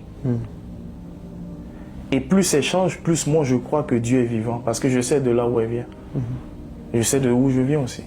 Donc, le fer aiguise le fer. Et on est là. Au lieu de se rapprocher comme ça, on a fait ça. On se rapproche de Dieu. Et plus on se rapproche de Dieu, plus on se rapproche l'un de l'autre. Donc aujourd'hui, tout n'est pas parfait, bien évidemment. Mais j'ai compris et j'ai pris plus de distance en me disant, en fait, les choses que ta femme peut te plaindre, Khalil, ce sont les choses que tu dois changer. Parce qu'elle est ton aide à ressembler à Dieu. Les périodes de temps où il n'y a pas de relation, au lieu de te plaindre, élève-toi en esprit. Et la plupart des hommes tombent dans le piège. Se plaindre, ouais, mais elle est comme ci, elle n'est pas comme ça, elle n'est pas comme ça. Au lieu de se dire, mais Seigneur, si elle est comme ça, qu'est-ce que je dois changer? Parce que Christ dit, Marie, aimez vos femmes comme Christ a aimé l'Église. Toi, tu as déjà vu Christ se plaindre de toi? S'il fait ça là, ah, mon frère, il nous aime. Oui. Et c'est à cause de cet amour que la femme est soumise. L'Église, alors moi je suis soumis, toi tu es soumis parce que Christ t'aime. Mais comment ta femme va être soumise si tu ne l'aimes pas? Ça, je pense que c'est une parole importante pour quelqu'un qui écoute. Mais la question c'est comment tu peux aimer ta femme comme Christ si Christ n'est pas en toi? Car seul Christ en toi peut aimer ta femme comme Christ a aimé l'Église. Donc moi je ne suis pas capable d'aimer ma femme comme Christ, Khalil, mais Christ en moi on le peut. Parce que si Khalil le fait, Khalil va voir les erreurs de la chair, l'ego va agir. Je ne sais pas si tu comprends. On parle de beaucoup de choses, on va dans tous les sens. Non, là, mais c'est intéressant. Je sais que ça parle à beaucoup de personnes en fait. Okay. Je vais te demander d'ailleurs, mais comment est-ce que tu conseillerais à quelqu'un de... Comment dire ça? Quels sont tes conseils pour que quelqu'un trouve la bonne femme? Déjà, c'est de comprendre qu'il ne peut pas trouver la bonne femme, que Dieu a une femme déjà pour lui. C'est ça la question. Quand Abraham cherchait une femme pour son fils, est-ce que c'est son fils qui a choisi ou son père qui a choisi pour lui? Son père a choisi pour lui. Quand Jésus a cherché une femme pour Khalil, est-ce que c'est Khalil qui a choisi ou c'est Jésus qui m'a donné? C'est Jésus qui m'a donné. Toi-même, quand tu as choisi ta fiancée, c'est Dieu qui te l'a montré. Tu comprends? C'est dire que la question, c'est pas choisir la bonne femme. C'est Seigneur, qui est celle? Déjà, avant même à qui est celle, est-ce que tu veux que je sois marié? Ça, c'est la première étape. Peut-être que Dieu veut que tu sois comme Paul. et que tu passes pas au mariage et que tu vis une vie de disciple sans mariage. Et s'il veut que tu sois marié, alors la deuxième question c'est Père, où est ma Ève? Dans quel pays? J'ai un frère que j'ai rencontré à Oxford. Dieu lui a dit, ta Ève est à Madrid. Il quitte Oxford, il s'en va, il rencontre sa Ève là-bas. Et ils sont mariés aujourd'hui. Ils ont 2 enfants. J'ai dit, ouais, Jésus, tu es fort. Mais quand tu manques de connaissances, tu choisis ta Ève toi-même. Mais après, tu viens te plaindre, ça finit en divorce. Jésus te regarde, mais qui t'a dit c'est ta femme? Mais plus profond, aux yeux de Dieu, c'est quoi le mariage? Je te pose cette question si je peux me permettre. Je sais pas. Je préfère que tu répondes. Aux yeux de Dieu, quand tu regardes les textes bibliques et collés avec les traditions qu'on peut voir même jusqu'aujourd'hui, dans la tradition juive, c'est quand il y a le sang sur le drap que le mariage est consumé. Chez les Arabes, pareil. Je dis, mais Seigneur, pourquoi nous, dans le monde, on a autant banalisé le sexe? Il dit, ben, c'est la stratégie du diable. Et le Saint-Esprit m'emmène dans la Genèse. Et quand Dieu il a marié Adam et Ève, parce que c'est Dieu qui a célébré leur mariage. Maintenant, je pose des questions aux gens dans les podcasts qui écoutent. Où était la mairie quand Adam et Ève se sont fait marier par le Dieu? Nulle part. Où était le pasteur? Nulle part. Où étaient les invités? Nulle part. Où était la robe de mariée? Nulle part. Ils étaient nus. Ils n'avaient rien à se cacher. Nus. Pas de cachotterie. Ils étaient nus, pas devant eux-mêmes, devant Dieu. Et la Bible ajoute, ils étaient nus et ils n'en avaient point honte. Ils se sont fait une chair. Mais une chair là, que Dieu dit là, c'est quand Adam est rentré. Ils sont devenus une chair. Pour que moi et ma femme, on devienne une chair, c'est quand je rentre. On devient un. Un. Et quand tu rentres et que tu prends la virginité de ta femme, l'homme rentre, la femme reçoit et ça forme une croix et le sang coule. C'est un sacrifice. Et ce sacrifice devant Dieu, les anges, les démons, tu déclares, voici ma femme. La question, combien de femmes tu as sans savoir que tu es marié? Combien de maris as-tu? Et tu penses que tu n'étais pas marié, c'était que du sexe. Et tu rentres dans le mariage, déjà marié, avec d'autres personnes qui sont à New York, aux États-Unis, à Abidjan, et tu arrives dans le mariage avec plus de 200 femmes spirituellement parlant, et tu essayes de te dire, mais comment tu vas comprendre, ou comment ta femme va te comprendre? Vous êtes tous les deux déjà perdus parce que vous manquez de connaissances. Donc du coup, ça se passe bien pendant 2 ans à un moment donné, et je parle à quelqu'un, ça va parler à quelqu'un. La routine s'installe, il n'y a plus de relations sexuelles, la personne trompe, l'autre trompe. Mais ce qu'ils oublient, c'est qu'ils n'ont pas fait une cure d'âme. Ils n'ont pas divorcé tous les esprits avec lesquels ils se sont accouplés pour dire, Seigneur, maintenant, je veux devenir un avec cette femme. Je me repens de tous les autres mariages que j'ai consommés sans ta volonté. Parce que Dieu m'a montré un jour, toutes les filles que tu as touchées, Khalil, ce sont tous mes enfants que tu as pris sans mon consentement. Tu les as toutes mariées. Mais tu ne savais pas que c'était ça le mariage. Parce que le sexe, c'est ce qui tamponne le mariage. C'est ce qui fait que toi et ta femme, vous êtes mariés et femmes. Et aujourd'hui, le diable a banalisé ça. Parce que le sexe, ça devient une connexion d'âme. Vous devenez une chair. C'est pour ça que Jésus dit, l'homme qui s'accouple avec une prostituée, il est fou. Lui et elle deviennent une seule chair. Tu vas à l'église, mais comme tu as couché avec la prostituée à Dubaï, ce qu'elle fait à Dubaï impacte ta vie. Donc, elle a une porte d'entrée à Dubaï sans que toi, tu saches. Mais comme ton pasteur, les yeux sont fermés, il ne sait pas ça lui-même, il te laisse venir. Et ce qui l'intéresse, c'est tes dîmes et ses offrandes. Ce n'est pas que ton âme prospère. Parce que s'il te donne ce secret, tu vas prospérer dans ton âme. Et tu n'auras plus besoin de ce berger humain. Parce que le berger ultime, je dis souvent, qui de nous peut être un bon berger si ce n'est Jésus? Moi, je suis un chien de berger. J'aboie, tout ce que je dis là, j'aboie. Et je les emmène au berger.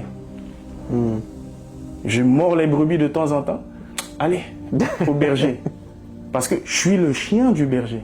Je suis l'esclave du berger, le bon berger. Est-ce que tu comprends? Oui.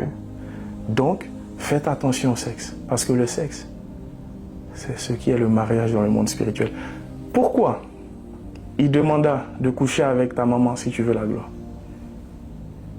Pourquoi la plupart des rituels que vous voyez dans les loges, le sexe y est? Pourquoi Samson a perdu quand il a couché? Réveillez-vous, hein? Le sexe, c'est pas juste un acte, c'est un mariage, c'est une union, c'est une alliance. Car le mariage, c'est une alliance. Et qu'est-ce qui permet le divorce dans certaines conditions? Quand il y a eu adultère, parce qu'il y a eu séparation. Donc Dieu permet le divorce. Et même Dieu n'est pas pour ça. Tu comprends? Et aujourd'hui, du coup, tu as des enfants, si je comprends. 3 enfants. 3 enfants. Combien de garçons, de filles? 2 garçons et une fille au milieu. Là, garçon, fille, garçon. Ok. Et aujourd'hui, papa, du coup, si je comprends bien ton histoire, papa était un peu absent. Ouais. Donc maman et papa sont séparés assez tôt, ou qu'est-ce qui s'est Ils passé? n'ont jamais été mariés. Ils n'ont jamais été mariés, du coup. Donc il y a eu une séparation quand même assez tôt avec papa. Je ne sais pas Aujourd'hui, si je peux appeler ça une séparation. Tu sais, les parents africains, ils te disent pas. Tu les vois même, je me dis, mais comment je suis né au fait? Te demandes. Souvent, je réfléchis à ça, je dis, mais attends, tu vois pas d'intimité, mais ça y est, ils ont 10 enfants. Ah, ils font comment? Tu vois? c'est vrai, en plus. Tu vois ce que je veux C'est dire? vrai. Surtout dans notre coutume africaine, tu dis, mais ah non, les vieux, ils sont dangereux. Ok, Il est assis comme ça, mais il allume. Tu vois? Il y a trop de pudeur alors que c'était des ninjas. Exactement, exactement. Et aujourd'hui, Ouais. comment est ta relation avec tes enfants? Alors, ma relation avec mes enfants, En tant c'est que comme papa, toi. dans les psaumes, Dieu dit, moi, tout ce que je dis, je ramène la Bible. Les psaumes disent que les enfants sont une lance dans la main du guerrier. Je dis, mais pourquoi tu parles en poésie des enfants comme ça? Il dit, tu es une lance, il est une lance. Vous êtes une lance. Si tes parents t'aiguisent bien, Jésus va t'utiliser. Mais s'ils t'aiguisent mal, tu vas être comme les dictateurs là. Une lance dans la main du diable ou une lance dans la main de Dieu. Parce qu'aujourd'hui, Dieu m'utilise comme une lance et ça perce les cœurs. La parole de Dieu perce les cœurs. Parce que j'ai été bien aiguisé. Donc mon rôle aujourd'hui, c'est d'aiguiser mes enfants. Parce que ce n'est pas mes enfants, mais ils sont en prêt et ce sont les enfants de Dieu. Et Dieu me demandera, qu'as-tu fait de ton fils, de ta fille et de ton fils? Leur as-tu appris mes principes? Le rôle de père, c'est de juste montrer à mes enfants Jésus. Et que le plus tôt possible, ils puissent connaître Jésus. Mais pas en forçant Jésus sur eux comme un esprit. Je te donne un exemple. Mon fils avait fait des bêtises récemment et il a une Nintendo Switch. Donc je lui ai dit, je confisque. J'ai confisqué longtemps, à peu près 3 semaines comme ça. Et il était triste parce qu'il aime jouer à... Comment le jeu là, ça s'appelle là? Minecraft. À Minecraft, ok. Il aime jouer à ça et ça l'a fait mal. Donc je lui ai fait asseoir, j'ai lu ce que c'est la grâce. Je dis, tu as fait beaucoup de bêtises, tu ne mérites pas, mais je te redonne ça. Je te redonne ça par la grâce. Au lieu d'imposer un prêt, je lui ai appris par un principe. Il ne mérite pas d'avoir la Switch, mais je lui donne par grâce. Donc ça plante en lui, et je peux rejouer parce que papa m'a donné grâce. Ce sont ces petites actions qui lui permettent de grandir avec l'esprit de Jésus. Amen. Pas une religion. Pas dire viens à l'église parce que papa on va à l'église. Pour moi c'est un plaisir parce qu'à chaque... La semaine dernière, dimanche, j'étais invité dans une église à Liverpool pour prêcher. Il y avait du monde. Mon fils il est au premier rang, il me regarde. Et ils ont quel âge les enfants? Mon fils il a 6 ans. C'est l'aîné du coup? Lui il est né et mon fils il dit il veut faire comme moi. Et moi c'est un plaisir parce que il voit. Il voit pas que je lui parle de Dieu, il voit mes actions et il veut copier mes actions. Amen. Ah, ça c'est un point très important ça. Ce que je dis en général, c'est que souvent les parents parlent sans démontrer par des actions concrètes. Et ça crée une dissonance dans l'esprit de l'enfant. Lorsque le parent dit fais ça, mais que le parent fait autre chose. Au final, l'enfant n'a plus envie de grandir dans la foi, il n'a plus envie de faire comme les parents. Parce que plus il se rapproche de Jésus, plus il se rapproche du mauvais comportement du parent en fait. Exact. Donc là c'est bien parce que tu donnes l'exemple. Tu donnes vraiment l'exemple. On avait un autre podcast avec un pasteur algérien. Il nous expliquait comment son fils qui a moins de 10 ans, chaque matin, il a son culte personnel. Chaque matin, on est à l'école, il sort sa Bible, il lit, il se met à genoux, il prie, il adore, etc. Le petit n'a même pas encore 10 ans. Tout ça parce qu'il voyait son père le faire au salon, Yes. chaque matin quand il partait à l'école. Amen. Et aujourd'hui, il prêche l'évangile à ses camarades alors qu'il n'a même pas 10 ans. Exactement. Mais c'est exactement ça. Hmm. C'est exactement ça. Par exemple, avec mon épouse, quand il y a des tensions, volontairement, on demande pardon à l'un et l'autre devant nos enfants. Hmm. Mais va chercher un parent africain qui fait ça devant ses enfants. Si tu as même déjà entendu, rien contre les parents africains, Non, mais c'est vrai qu'en général, c'est une culture. de reconnaître qu'ils ont tort Hmm. et de demander pardon devant les enfants, c'est difficile. Mhm. Mais t'as- plus tu le fais, plus l'enfant comprend que c'est comme ça qu'il faut faire. Et ta femme est finlandaise? Finlandaise, oui. Finlandaise. Et est-ce qu'il y a eu un choc culturel entre vous quand vous êtes- Oh my goodness. Le jour de notre mariage, j'avais ma famille qui vient et sa famille de Finlande et c'était à Oxford, dans une maison qu'on avait louée et il faisait froid. Je crois qu'il neigeait même. Enfin, c'était en février. Ok. Et mon fils était tout petit là. Et les Finlandais, chez les Nordiques, ils mettent les enfants dehors pour dormir dans le froid. Mais ils sont bien couverts. Ok. C'est comme ça. Et l'enfant, il n'a pas froid au final. Donc, ma soeur, elle voit l'enfant. Mais c'est des ouf. C'est quoi ça? C'était un peu, je sais pas, le film, si tu as vu, Qu'est-ce qu'on a fait au bon Oui, Dieu. oui, oui. C'était la comédie, le mariage. Mais on rigolait. Et c'était... parce qu'ils ont vu ce que... nous, Africains, on a cuisiné. Et eux, les Finlandais, ils ont cuisiné. Donc, mon beau-père, lui, il a ramené de la viande d'ours. Parce que c'est un chasseur. Ok. Ah, ours, c'était doux. Ah bon, hein? Ah, c'était doux même. Ça a quel goût l'ours? Je sais pas comment te dire, c'est comme... Je sais pas, c'est doux. Est-ce que je peux manger ours avec à checker? Oui, après, ça va bien le faire. Ah bon? Yes. Ah, c'est qu'on va tester un jour. Je vais venir visiter la Bien, Finlande. vous êtes bienvenus en Finlande. Et on va passer faire coucou à la famille là-bas. Exactement. Et pour ne pas prendre plus de temps, on va terminer le podcast. Mais avant de terminer, j'aimerais que tu donnes un dernier conseil à un jeune athlète qui rêve de devenir footballeur. Mhm. Qu'est-ce qu'il doit faire concrètement là tout de suite? Je répète la même chose. Rêver de devenir footballeur, la question doit être posée. Est-ce que ton rêve est celui de Dieu pour toi? Est-ce que c'est ton rêve? Hmm. Parce que le toi doit plus exister. Le premier problème qu'on rencontre, c'est que le moi doit mourir. Et ça doit être lui, Jésus. Donc, je ne veux pas mal conseiller quelqu'un en disant Dieu va réaliser tes rêves. Non. Dieu va réaliser ses rêves qu'il a pour toi, au travers de toi. C'est très différent de Dieu réaliser mes rêves. Parce qu'aujourd'hui, les rêves que Dieu réalise au travers de moi, qui sont ses rêves, mais moi, c'est un rêve que je vis au final. Là où Dieu me positionne aujourd'hui, ce que Dieu me donne, là on déménage en Finlande, toutes ces choses, je vis un rêve. Mais j'ai jamais rêvé de ça. Mais c'est lui qui m'a donné ça. Mais je vis ce rêve. Donc je te donne le conseil de laisser Dieu te montrer comme à Jérémie.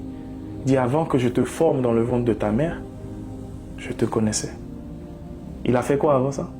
Il a élu quoi? Quel travail Jérémie faisait sur la terre? Il n'était pas encore prophète quand Dieu lui dit que tu seras prophète. Avant que tu étais même dans le ventre de ta mère, tu étais déjà prophète. Je te connaissais. Tu vois? Donc c'est la question, est-ce que Dieu veut que tu sois footballeur? Ou est-ce que c'est les circonstances, ou les papas, les mamans qui te disent va devenir musicien, tu vas avoir l'argent, va sortir de la pauvreté. Fais ci, fais ça pour que l'argent vienne. Et beaucoup de parents vendent l'âme de leurs enfants sans le savoir. La pression familiale, c'est très grave.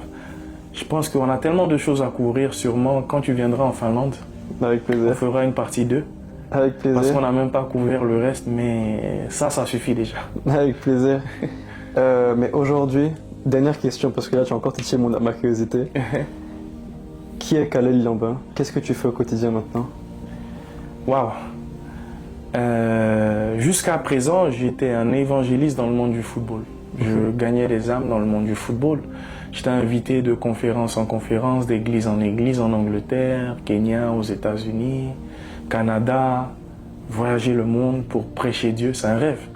Et pendant ces voyages-là, je rencontre une personne qui est président de club, qui me dit que la position de directeur sportif a été vacante, la personne directeur sportif a quitté, et il me demande si je peux le remplacer. C'est un top club. Et aujourd'hui, je dis, mais si le jour Dieu me demande d'arrêter le foot, il m'avait dit c'était comme ça allait être, j'allais arrêter direct. Mais vu que je n'étais pas au courant que ça allait être ainsi, aujourd'hui, c'est ce que je fais. Dieu me ramène dans le foot. Après avoir m'a fait sortir du foot, Dieu me ramène dans le foot dans une position d'autorité où je peux ramener le maximum de personnes à lui. Amen. Donc au moment où tu arrêtes le football et jusqu'à maintenant, comment tu travaillais? Qu'est-ce que tu faisais? Ce que je faisais, j'ai été à NHS, j'ai travaillé en tant qu'assistant infirmier. Parce que c'est ce travail que Dieu m'a demandé de faire, c'était pour casser l'ego, voir les malades, voir des personnes mourantes à l'hôpital, voir la réalité de la vie, ce que le péché fait, car le salaire du péché c'est la mort. Et toutes ces réalités m'ont permis de réaliser que Dieu est vivant. Mais tout au long de cela, c'était 3 années de préparation et après ces 3 années où j'arrête le foot, 36 mois, le Covid commence. Et pendant le Covid, c'est là le ministère avec les footballeurs démarre. Et depuis là, je n'ai fait que ça. Vivre par la foi, c'est les gens qui nous aident. Parfois on se dit, mais comment on va manger? Boum, Dieu envoie. Tu dois voyager, tu dois aller là-bas. Comment j'achète le billet? Quelqu'un m'achète le billet. Jusque-là, on est juste le fruit de la grâce. Et aujourd'hui, il me donne une position où j'ai des portes énormes qui s'ouvrent à moi. Et je veux juste encourager quelqu'un de dire que moi, aujourd'hui, ce que je fais, je sais que c'est pas Khalil qui l'a fait, mais c'est ce que Dieu avait écrit pour moi. Mais pour que je puisse entrer dans ce que Dieu avait écrit pour moi, il fallait que je meure. Amen. Alors, je pense que c'est une bonne façon de terminer le podcast. Comme on a la coutume de le demander sur le podcast, est-ce que tu peux prier pour ceux qui regardent le podcast? Yes. Je viens au nom de Jésus. Je nous recouvre dans le sang de Jésus. Je viens honorer le nom qui est au-dessus de tous les noms, au travers de ce podcast. Je prie que ces paroles, je prie que ce message, ce témoignage puisse être vivant, apporter la vie dans les cœurs brisés, apporter de l'espoir dans les corps désespérés, apporter de la lumière là où il y a les ténèbres. Père, je décrète et déclare au nom puissant de Jésus, toi qui écouteras ce podcast tout en entier, que ta vie ne soit plus jamais la même, que la grâce que Dieu m'a donnée puisse descendre sur toi, que l'abondance que Dieu m'a donnée puisse descendre sur toi, que l'amour que Dieu m'a donné pour lui puisse descendre pour moi, sur toi. Car je ne suis pas capable d'aimer Dieu, mais c'est Dieu qui me montre comment l'aimer. Je te prie, Jésus, que celui qui entend cette prière puisse être transformé ce soir. Que celui qui en a marre de sa vie puisse donner sa vie au pied de la croix et dire, Jésus, me voici tel que je suis, pécheur que je suis. Et je prie que les mensonges de l'ennemi tout de suite soient arrêtés et que Dieu te dise, pendant que tu étais encore même pécheur, Christ est mort pour toi. Qu'il n'y a rien que tu aies pu faire. Aucun péché qui peut t'empêcher d'aller au ciel si tu as accepté Jésus. Donc ce soir, je t'invite à accepter Jésus dans ta vie. Je prie que tu fasses la prière du salut. Tu dis, Jésus, me voici. Je t'accepte comme Seigneur et Sauveur. Prends-moi tel que je suis. Montre-moi ce que je dois expérimenter. Montre-moi ma mission. Montre-moi mon mandat. Et je prie que toi qui regardes la vidéo, tu reçois ton mandat. Et le mandat que tu reçois, tu puisses être élevé dans les lieux célestes avec Christ pour dominer depuis la nation où tu écoutes ce podcast. Et que là où tu domines, ce n'est pas toi, mais Christ en toi. Et que tous ceux qui sont dans ta communauté ne voient pas toi, mais ils voient Christ en toi. Et que tous ceux qui écouteront ce podcast ne voient pas Khalil, mais ils voient Christ en moi. Qui dit, venez à moi, vous tous qui êtes chargés. Venez à moi, vous tous qui êtes désespérés. Et je vais vous donner du repos. J'ai prié dans le nom puissant de Jésus. Amen. Amen. Amen, amen. Merci encore pour la confiance. Merci pour ta présence dans ce podcast. On a beaucoup été touchés. J'espère qu'on se reverra bientôt du coup pour une partie 2. En Finlande, hein? En Finlande, avec La plaisir. neige, le froid, moi, je sais pas combien vous êtes bienvenus. Ça va changer d'Abidjan en tout cas. Ça fera plaisir même de filmer au stade et tout. Vous êtes les bienvenus. Merci beaucoup en tout cas. Je te dis à très bientôt. Merci à vous d'avoir regardé la vidéo. N'hésitez pas à liker, à commenter, à vous abonner, à partager autour de vous. Je sais que cette vidéo peut faire beaucoup de bien à beaucoup de personnes. Donc si vous voulez changer la vie de personnes, n'hésitez pas à partager cette vidéo à ces personnes-là. Bonne soirée à vous et à très vite. Gloire à Jésus, lui crie à haute voix. Tous ensemble en harmonie.